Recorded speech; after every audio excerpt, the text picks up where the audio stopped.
بسم الله، والصلاة والسلام على خير خلق الله المبعوث رحمة للعالمين سيدنا محمد وعلى آله وصحبه أجمعين. حديثنا اليوم عن العظيم الثاني كما أورده الكاتب جهاد الترباني في كتابه 100 من عظماء أمة الإسلام غيروا مجرى التاريخ. مع أن هذا الرجل العظيم ليس من عهد الصحابة ولا التابعين ولا تابعي التابعين، فهو ابن القرن العشرين، حتى لا يكون لأحد حجة في التخاذل والتراخي والقول بأن زمن البطولات قد انتهى، وأننا لسنا في زمن الصحابة ولا الأنبياء. قد أخبر الرسول صلى الله عليه وسلم أصحابه أنه سيأتي من بعدهم مؤمنون عمل الواحد منهم كعمل 50 صحابيا. إن من ورائكم أيام الصبر للمتمسك فيهن يومئذ بما أنتم عليه أجر 50 منكم. قالوا يا نبي الله أو منهم؟ قال بل منكم. صدق رسول الله.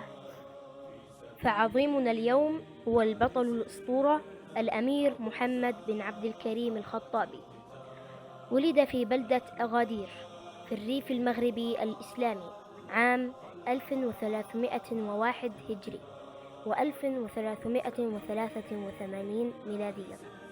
فقد رزق شيخ قبيلة من قبائل الأمازيغ البربر يدعى الشيخ عبد الكريم الخطابي، مولودا أسماه محمدا تبركا باسم الرسول محمد صلى الله عليه وسلم، فرباه وأحسن تربيته وعلمه اللغة العربية وحفظه القرآن الكريم، ثم أرسله إلى جامعة القرويين في مدينة فاس ليتعلم الحديث والفقه الإسلامي، وما هي إلا سنوات حتى أصبح محمد بن عبد الكريم الخطابي قاضي القضاء في مدينة مليليا المغربية في ذلك الوقت العصيب الذي كانت تمر به المغرب، حيث أدركت الدول الاستعمارية والتي أحق ما يقال عنها أنها استخرابية خطورة بلاد المغرب الإسلامية، فقد كانت مصنعا للأبطال عبر التاريخ. فمنها خرج مجاهدو دولة المرابطين إلى الأندلس، ومنها أبحرت قوات دولة الموحدين إلى أوروبا، وقبلهم خرج منها البطل طارق بن زياد. لذا فقد قررت دول أوروبا ومعهم أمريكا إنهاء أمر دولة المغرب الإسلامية إلى الأبد عبر قرار تقسيمها إلى دويلات وتوزيعها بينهم، وظن الجميع أنهم أنهوا الوجود الإسلامي في المغرب إلى الأبد.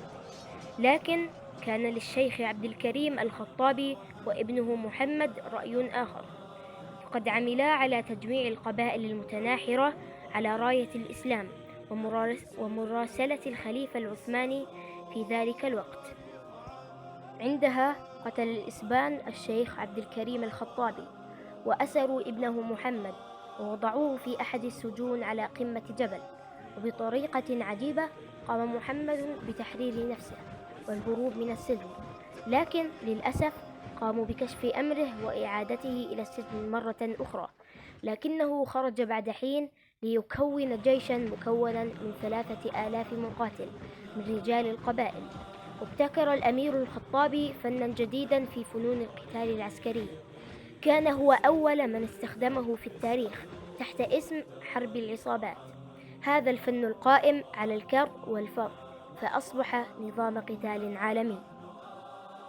ثم ابتكر الأمير محمد الخطابي نظاما آخر في المقاومة.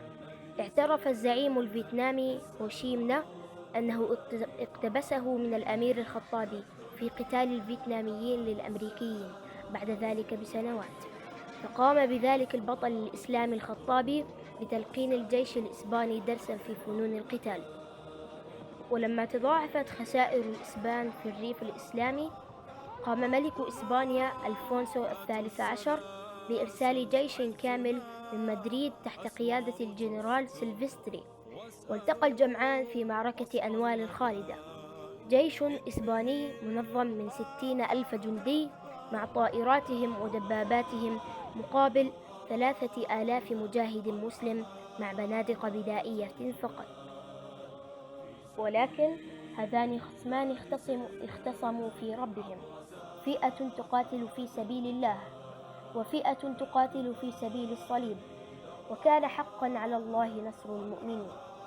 وانتصر 3000 مجاهد تحت قيادة الأسطورة الخطابية على جيش كامل من 60,000 مقاتل صليبي، وقتل المسلمون 8,000 إسباني وأسروا عشرات الآلاف من الغزاة، ولم يسلم من الهلاك إلا 600 من الجنود الإسبانيين. هربوا إلى إسبانيا ليقصوا أهوال ما رأوا في الريف المغربي في هذه المعركة التي يسميها الإسبان إلى هذا اليوم بكارثة أنوال.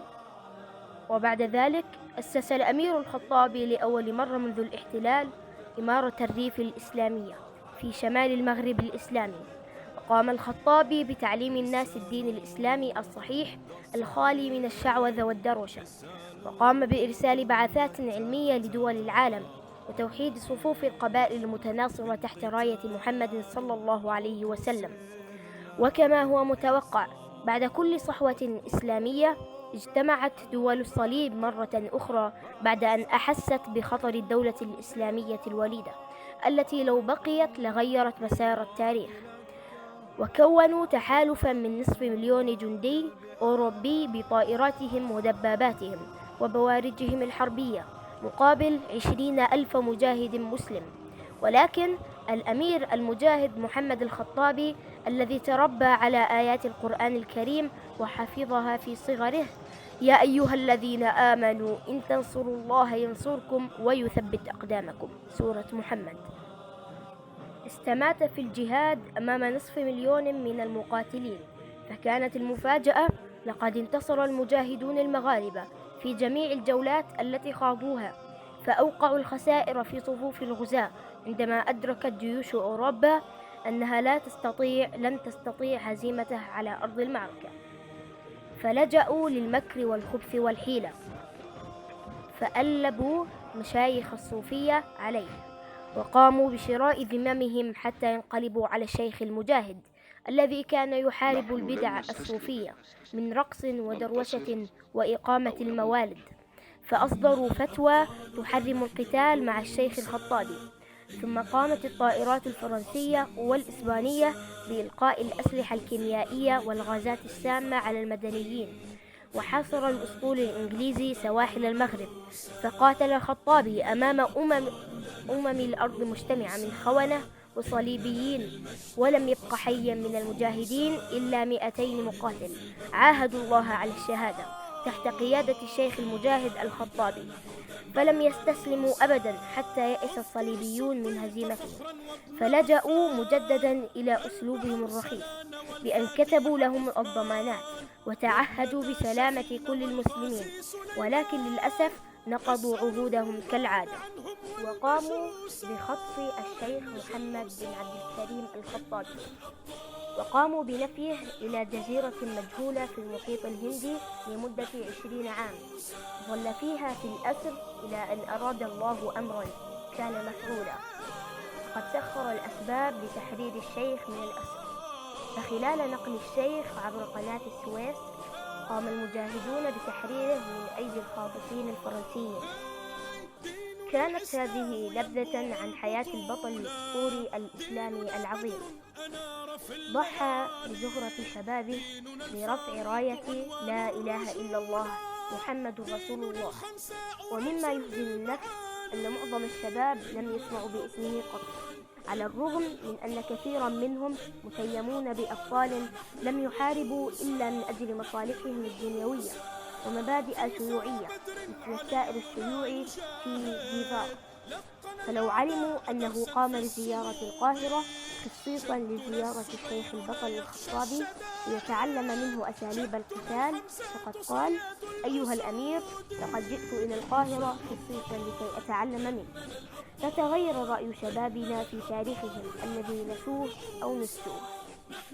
رحمك الله أيها الشيخ الجليل، وجزاك عنا خير الجزاء، فقد كنت نعم الأمير البطل المجاهد الذي ما غرتك الدنيا يوما ولا أثنتك عن طريق الحق. وموعدنا في الحلقة القادمة مع امرأة عظيمة مؤمنة التزمت بأمر الله ورسوله، وكانت زوجة أبي الأنبياء وأم نبي أيضا. نتعرف عليها في الحلقة القادمة بإذن الله. فكونوا في الموعد. عامر بن الجراح، هارون الرشيد، آسيا بنت مزاحم، ريس سليم الأول، عثمان بن ورطورل، الناصر صلاح الدين الأيوبي، مريم بنت عمران، الملك المظفر قطز، معاوية بن أبي سفيان، عمرو بن العاص، طارق بن زياد، لابو مالكوم إكس، عبد الحميد الثاني، سلطان بن سيف اليعظيم، خديجة بنت خويلد، القعقاع بن عمرو التميمي، طرغوت باشا، النجاشي أصحم بن أبجر، أريوس، الإمبراطور قسطنطين العظيم، عبد الرحمن الناصر، الحسن والحسين بن علي، المثنى بن حارث الشيباني، عائشة بنت أبي بكر، طلحة بن عبيد الله، رنكسيب عالم قير، شهاب الدين الغوري، الحاجب المنصور بن أبي عامر، بايزيد الساحقة، فاطمة بنت محمد، كمال ريس، النعمان بن مقرن المزني، المقداد بن الأسود الكندي، حذيفة بن اليمان، سلمان الفارسي.